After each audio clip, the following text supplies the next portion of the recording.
Olá pessoal, bom dia, boa tarde, boa noite, Gabriel aqui de novo.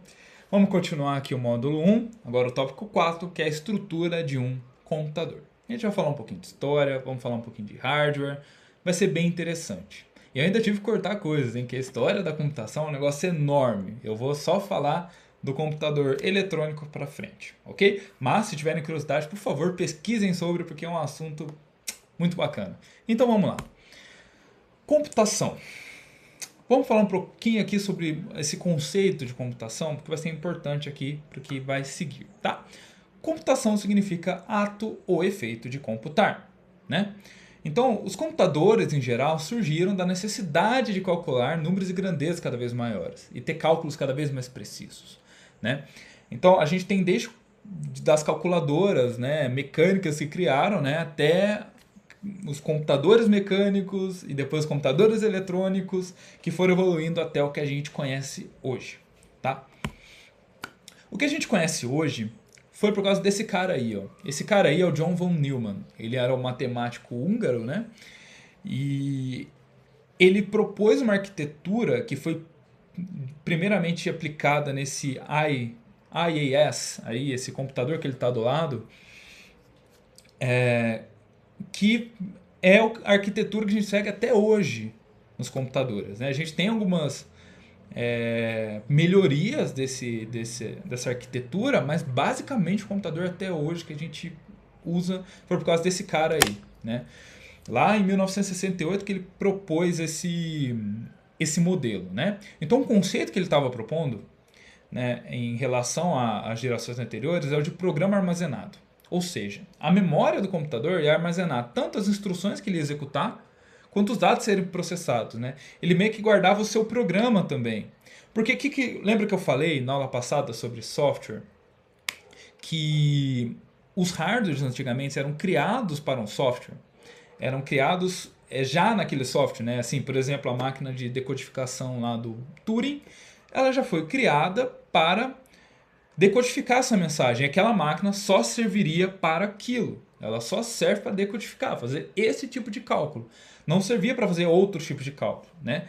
Da mesma forma que as calculadoras eletrônicas, elas só faziam alguns cálculos ali, algumas operações, né? Mas eu não poderia, por exemplo, ali usar para processar letras. Eu não poderia. Então, o que Van Neumann propôs? Muito inteligentemente, ele falou: olha, e se eu tiver uma memória que armazena o programa e os dados, né? Então, tipo, eu posso programá-la diferentemente com outros programas ali, né? Então, eu poderia modificar facilmente as instruções sem ficar alterando toda hora as ligações com cabos ou criando um dispositivo para isso, né? Então isso ficou conhecido como arquitetura de von Neumann, né? Então essa arquitetura ela dividia o computador em unidade central de processamento. Tá aí, de onde que surgiu o CPU? Porque tu não fala, pega a CPU lá, CPU, Central Processing Unit, unidade central de processamento. É daí que surgiu esse conceito de CPU, tá? Então quando alguém fala CPU, referindo ao gabinete, né, do desktop ali, né? Tá errado, aquilo é o gabinete, né? O CPU é o chip, né? Aquele chip que tá no meio. Que na época não era o chip, né? Na época que foi inventado era um negócio enorme, cheio de transistores, né? Porque os transistores eram tipo desse tamanho, né? A gente pega um processador desse tamanho hoje que tem é, milhares ou bilhares de transistores, né?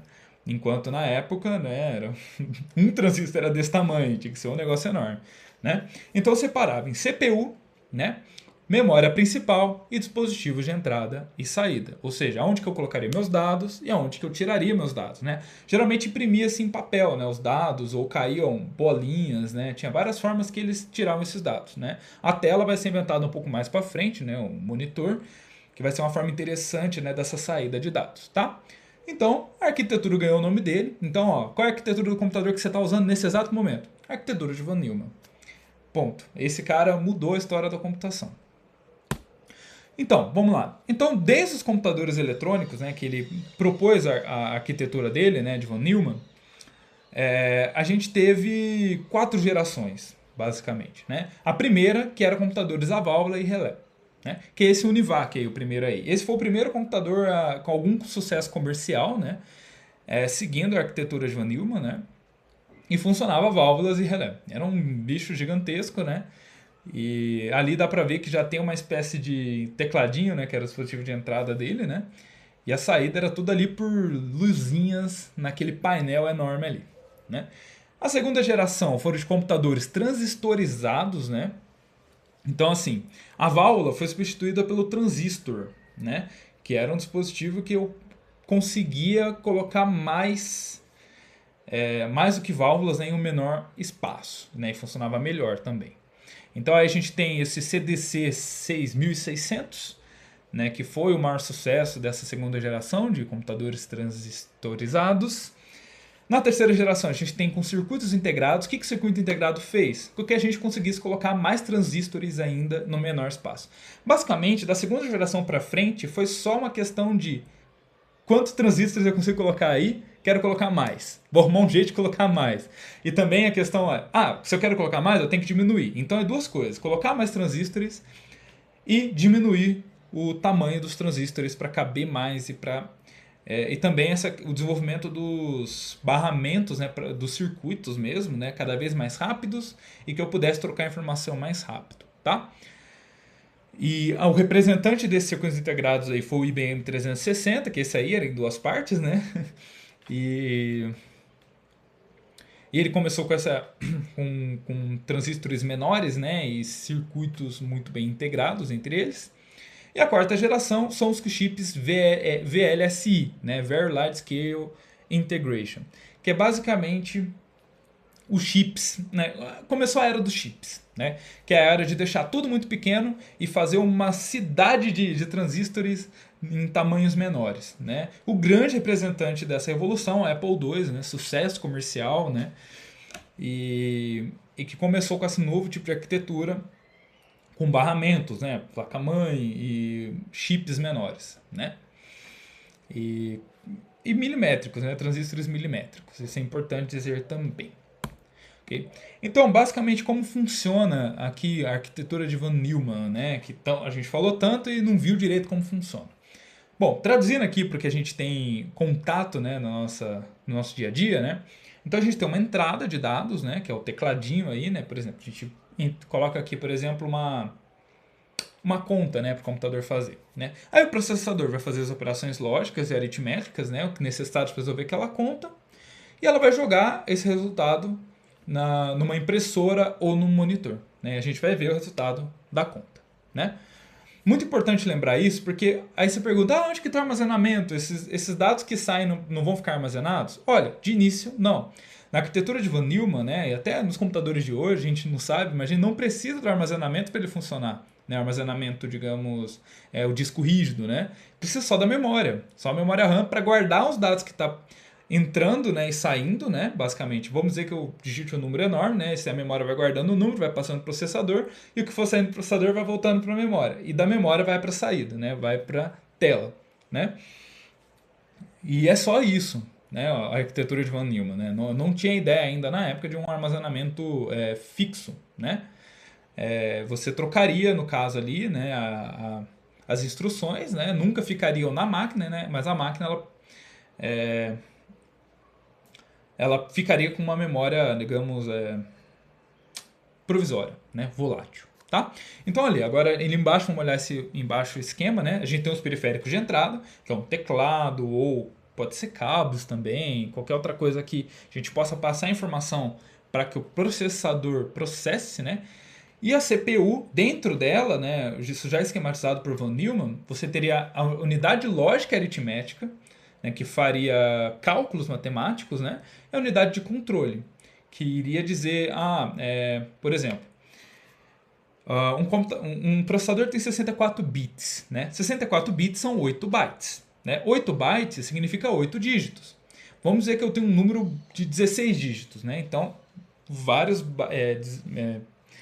16 bytes, né? Então, vários bytes. Então, o que acontece? Esse controle é dizer assim, tá, vou calcular primeiro com esse. Ele vai dizer, puxa o próximo ali da memória, ele puxa o próximo.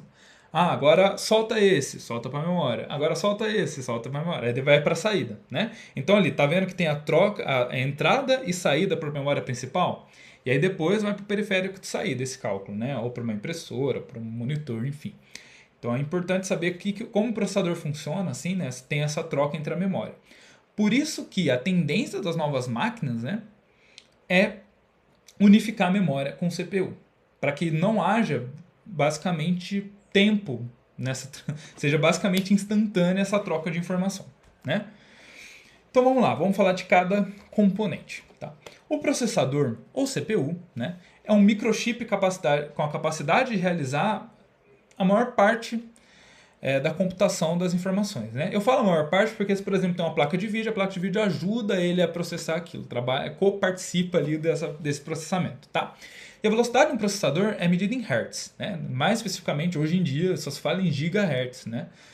E essa frequência corresponde ao número de ciclos por segundo que o clock consegue executar, ou seja, o número de bytes ali, de bits que ele consegue processar num tempo, né? Numa frequência. Né? E quanto maior a frequência, maior a velocidade. É importante saber também que hoje, né, todos os processadores basicamente são multicore, ou seja, eles têm mais de um núcleo. Né? Eu estou falando de frequência de um núcleo, no caso. Ah, tem 4 GHz de frequência, né? É um núcleo. Mas hoje a gente tem processadores, por exemplo, com 8 núcleos de 2.5 GHz. Ele funciona muito melhor do que um com um núcleo de 4 GHz. Por quê? Ele consegue dividir mais as tarefas. Né? Enquanto o núcleo eu trabalho com uma tarefa só com aquela frequência, né? Com 8 núcleos eu posso trabalhar 8 tarefas distintas. Né? Então, assim, uma coisa, quando a gente olha no CPU, a gente tem que ver o hertz dele, né? A velocidade do clock dele e também quantos núcleos ele tem. Então, assim, quantos processos simultâneos ele consegue calcular com qualidade. Né? Geralmente processadores gamers, né, tem de 6 a 8 núcleos, né? Às vezes 4, né, mas bem parrudo, mas de 6 a 8 núcleos com 4 GHz ali. São muito parrudos mesmo. Você vê esses dos novos consoles, né, de nova geração, são acho que até 12 núcleos, né, de 3, 4 GHz. É um negócio insano, tá? Mas é isso, tá? A CPU é isso e ela funciona mais ou menos assim, né? O clock dela é o quanto de informação que ela consegue processar simultaneamente, né? E a velocidade que ela consegue fazer isso. Bom, e temos os barramentos, né? Todo mundo já reparou, né, na placa-mãe, quando você olha, tem esses barramentozinhos, né? Geralmente feitos de ouro, porque ouro é o melhor condutor elétrico, né? Ou um dos. Né? Então ali esses barramentos são os que transferem, né, transportam as informações. São os que transportam a corrente elétrica. Né? Como eu falei, tudo que você está vendo nessa telinha são zeros e uns sendo processados em uma velocidade insana. Quem transporta? Os barramentos. Né? Então por isso que é de ouro, tem que ser o mais rápido que der. Né? E esses barramentos é o que levam no processador as informações e que também leva também as informações processadas pelo processador. Então são uma fiação que transmitem os dados de entrada e saída entre os dispositivos da placa-mãe, né? Entre a CPU e a memória, por exemplo. O que não está acontecendo mais. Na verdade acontece, mas por barramentos já dentro do chip. Né? Mas enfim, todo chip tem barramentos e eles transferem ali zeros e uns. Né? Que zero é sem corrente, zero é sem corrente, um é com corrente. Né? Então basicamente eles transferem isso numa velocidade muito rápida. Tá? E a memória? Memória é complicado falar, né? A gente fala da arquitetura de Von Neumann, a gente só fala de uma memória. Então a gente categoriza a memória em dois tipos, né? A memória principal e a secundária, tá? A memória principal é a memória RAM. Como eu estava falando, você não precisa do armazenamento para funcionar, que é a memória secundária. Você precisa só da RAM, tá? A RAM, ela é a Random Access Memory, né? É memória de acesso randômico, tá? E que ela é uma memória volátil, ou seja, quando tem energia nela, ela guarda informação. Quando não tem energia, ela dispersa informação. Então, isso é muito bom, né? Porque a gente consegue sempre limpar essa memória e pôr coisas novas nelas, né? E controlar quando é que ela enche e esvazia. Mas isso é ruim porque a informação não persiste. Inclusive, havia uma época que quando a gente usava o Word, né? Qualquer editor de texto, a memória, o texto, né, quando a gente estava digitando, ficava na memória RAM. E se caísse a energia da casa? perdia o texto, perdia tudo, tinha que começar do zero. Por isso que a gente tinha o costume de ficar lá, Ctrl S, Ctrl S, Ctrl S, Ctrl S toda hora, salva, né? Digitou três letras, salva. Porque daí você salva no armazenamento não volátil, né? No HD. Mas hoje em dia, né, assim, já tem essa troca é feita automaticamente, né? Ele já vai salvando e mantém o estado, né? Inclusive tem a memória swap hoje em dia, que é basicamente uma parte do HD que é reservada para meio que espelhar o que está na RAM, né? E mais um pouco. Então, quando acaba a energia do nada, você volta ao computador exatamente onde você parou, porque ele meio que tira uma cópia do que está na memória RAM e depois sobe nela de novo, né? E tudo transferido pelos barramentos que a gente viu no slide anterior. Mas enfim, vamos lá. Então, ela só funciona quando tem energia nela, quando acaba a energia, os espaços são zerados e ela pode voltar a ser preenchida, tá? A memória é medida em bytes, né, especialmente gigabytes hoje, né? Inclusive menos que 8 gigabytes hoje em dia não é muito recomendado, né? E quanto maior a RAM disponível, mais programas e atividades você consegue fazer ao mesmo tempo na sua máquina, né? E quanto mais hertz ela tem na frequência dela, né, que é muito importante também pensar na frequência da memória RAM, que é a frequência com que ela troca informação com o processador, né? Quanto mais frequência, mais fluida fica a transição desses programas e a execução das atividades. Por isso, ó, mais uma vez complementando aquilo que eu disse, que estão integrando a memória ao chip, né, ao processador, né? Nos consoles de realidade, nos novos Apple, né, nos novos Macs de realidade, né, a memória é um chip só com o processador, justamente para não haver tempo de troca, para a frequência ser insana, né, de troca entre informações e tudo funcionar mais fluido. E bom, e a memória secundária são os HDs e SSDs da vida, tá? São todas aquelas memórias que armazenam, né, que não precisam de energia para manter a informação, né? Acabou a energia, ela continua mantendo a informação, tá?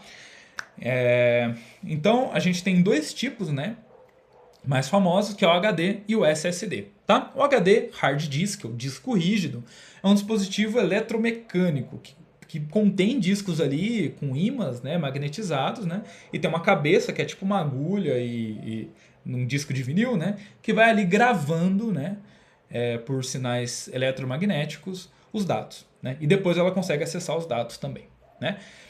É importante dizer que o HD ele tem um prazo de validade, né, esse contato com um disco rígido, que é um disco de metal dessa grossura, assim, vai desgastando esse disco. E com o tempo ele começa a apresentar defeitos. Porque ele é mecânico, né? Ele fica girando ali, então tipo, tudo que é mecânico vai se desgastando e ele tem uma durabilidade, certo? Tanto que depois de uns 5, 6 anos o HD já começa a apresentar defeitos e tem uma hora que pifa mesmo. Por isso que é importante sempre fazer backup, né?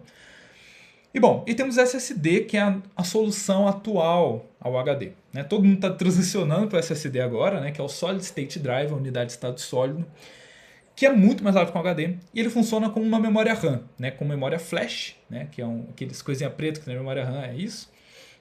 Que é como a RAM, mas ela consegue manter as informações mesmo sem energia, né?